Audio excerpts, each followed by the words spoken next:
There was a time in my relationship when I thought my boyfriend had fell out of love with me. I mean, he went days without touching me or kissing me. I felt like he was being very distant and unloving. I wanted to know how my boyfriend would react if I left without telling him anything. So I wrote him a letter saying that I was tired of him and I didn't want to live with him anymore. I knew it was real petty and real childish for me to write this letter. But baby, I needed to know how my boyfriend really felt about me. I mean, it was like a prank or something, right? So after I wrote the letter, I sat the letter on our nightstand next to our bed so he could easily find it, because that's where he put his watch after he takes it off his wrist. Anyways, I climbed up under our bed and I hid until he got home. I was hoping that he was going to be really upset when he found that letter and he see that I'm not home. About 10 minutes later, I heard my boyfriend walk through the front door and he was walking towards our bedroom. I'm peeking from up under the bed and I seen him grab the letter and he read it. After a little bit of silence, he grabbed a pen and he wrote something down on the letter. Now I'm wondering, what could he have added to this letter? Then I seen him head to our closet and he was getting all dressed up. While he was doing that, he seemed happy. He was bouncing around the room, dancing and singing. Baby, I ain't gonna lie, I was getting hurt. My feelings was getting hurt, okay? I'm thinking to myself, why isn't he heartbroken? But things only got worse. My boyfriend picked up his phone and he started to dial a number. So I started to tune in to see who he was calling. I heard him talking on the phone and he said, "Hey, sweetheart, I'm just changing my clothes. I'll be there in a little bit." I heard that and I was like, oh, no wonder why he wasn't heartbroken. Tears started to fall down my eyes. Before he hung up the phone, he said, "I think my girlfriend finally found out that I was cheating on her, so she left." He said, "I wish I had met you before I met her." And then he hung up the phone. After that, he walked out the room. I heard our front door open and then close, so my boyfriend was gone. That's when I climbed out from under the bed. I wanted to see what my cheating boyfriend wrote on this letter. So I read the letter and it said, "I seen your feet up under the bed, you idiot. I'm going out to buy eggs."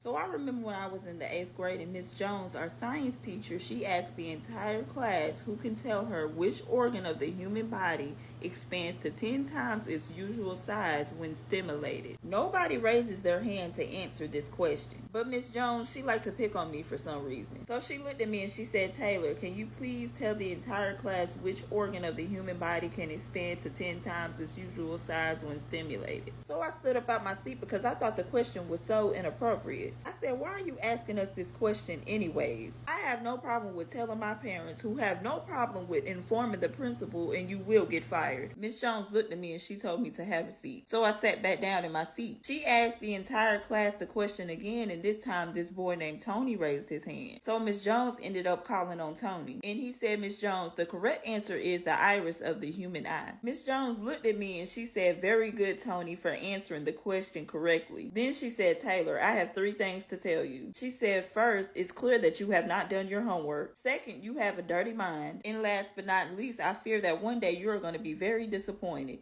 So me and my boyfriend, we was outside throwing a football around like we some teenagers or something. When it was my boyfriend's time to throw the football again, he threw it so hard that I couldn't catch it. Instead, the football flew into somebody else's house and it broke their window. Now my boyfriend tried to run so nobody would notice that we broke somebody else's window. I looked at him and said, "No, we're not running. We're finna go apologize." So we both walked up to the house and we rung the doorbell, but nobody answered. But for some reason, the door was cracked, so we just walked right on in. When we walked into the house, we discovered that the football not only broke the window, but it also broke a vase. Suddenly, a man walks out of a nearby room. My boyfriend started apologizing for breaking his window and for breaking his vase. The man said, "You ain't gotta apologize because I am a genie and I've been stuck in that vase for 20 years. He said, "Y'all rescued me and I really owe y'all. For helping me, I will grant 3 wishes." He looked at my boyfriend. He said, "I will give you one, and then I will give your beautiful girlfriend one, and then I will keep one for myself." The man looked at my boyfriend and he said, "Now what do you wish for?" Without no hesitation, my boyfriend said, "I wish for $2 million. The man started waving his hands and he said, $2 million is yours. It's already been deposited into your bank account." Then he looked at me and he said, "Now what do you wish for?" I said, "I wish for a big beach house in Hawaii." The man waved his hands again and he said, "A big beach house in Hawaii is yours." Then the man said, "Well, I guess it's my turn." He sat there and thought for a minute.